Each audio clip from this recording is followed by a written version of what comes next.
The world will never be the same. Yes, Season 4 is here, and along with the meteors, it's brought with it a number of significant changes for Fortnite Battle Royale, all of which affect where you should plan on landing and how you'll play when you get there. Here are the 7 biggest changes in Fortnite Season 4. The map. Let's start with the obvious. After watching the Season 4 trailer, you'll have worked out that the map has changed in a big way. A giant meteor has hit Dusty Depot, creating a massive crater in the middle of the map. This is now called Dusty Divot and is home to a lot of government equipment, trucks, and a brand new consumable that when activated gives you an anti-gravity boost, meaning you can jump further and higher. It's also worth noting all the construction vehicles that are lying around. As we mentioned in our previous videos, it's likely that this site will evolve over the course of the season, eventually being rebuilt by the end. More locations. It's not just Dusty that's had a makeover either. There's a new point of interest in the top right hand corner of the map called Risky Reels. This is where the open air movie theatre from the trailer is located, and as well as having a host of chests, it's another place where you can find meteor fragments to give you that anti-grav boost. Tagging.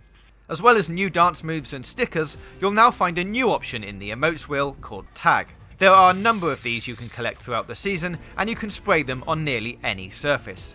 You can set it as one of your favourites in the normal way, or you can use the new scroll option that Season 4 has brought in. Just press down on the D-pad and use L2 and R2 to scroll through your entire stock. There's no point to tagging just yet, but expect it to feature in weekly challenges very soon. New challenges and rewards. Season 4 is also overhauling the challenges and rewards system and has 2 new sections to complete throughout the season. Along with the regular weekly challenges, you're now tasked with completing Blockbuster and Carbine challenges. You complete the Blockbuster challenges by doing all the weekly challenges every week throughout the season. The reward you get for doing this is hidden, but by the looks of it, it's going to be a pretty special outfit. The Carbine challenge is all about your rank. You'll unlock this as you play through the season, but you'll only need to reach level 30 to get the reward. MOISTY MIRE's had an upgrade. It's not just the new locations that have got some love this season. MOISTY MIRE has also got a much needed upgrade. Head over to the Swampland and you'll notice it's been transformed into a film set complete with helicopter and giant green screen. There's also a lot more chests around here than there used to be, which should make it a lot more popular than it was before. Elsewhere on the map, there's also a new area around Junk Junction, which is another set, but this time in the form of a living room. There's a couple of chests here, but it's definitely not as big as MOISTY MIRE. Also worth noting is that there are a load of mini meteor impacts on the map. Visit these and you're likely to find a chest, or at least some of that anti-grav boost. Hero and Villain HQs. Now here's something we weren't expecting. The superhero theme for this season is obvious, and we fully expect it to evolve over time, but there's a couple of new additions to the map that aren't obvious at first glance.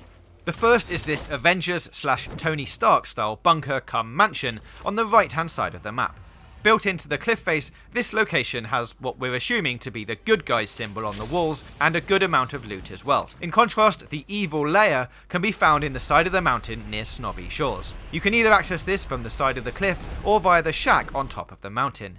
Either way, once you're inside, you can sneak around the base, take a look at the giant missile and start to form your evil plan. Could that missile have something to do with what happens at the end of this season? We'll have to wait and see. You can now change your matchmaking region. Finally, there's now the option to change your matchmaking region in the options. Just hit the options button, go to settings, and you can pick from Auto, NA East, Europe, Brazil, etc, etc. And while we're talking menus, you can now press the left stick on the lobby screen to inspect your challenges.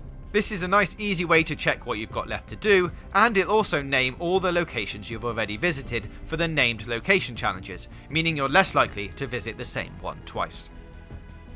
So those are the 7 biggest changes in Fortnite Season 4. Let us know if you found any new locations on the map or anything of interest in the comments below.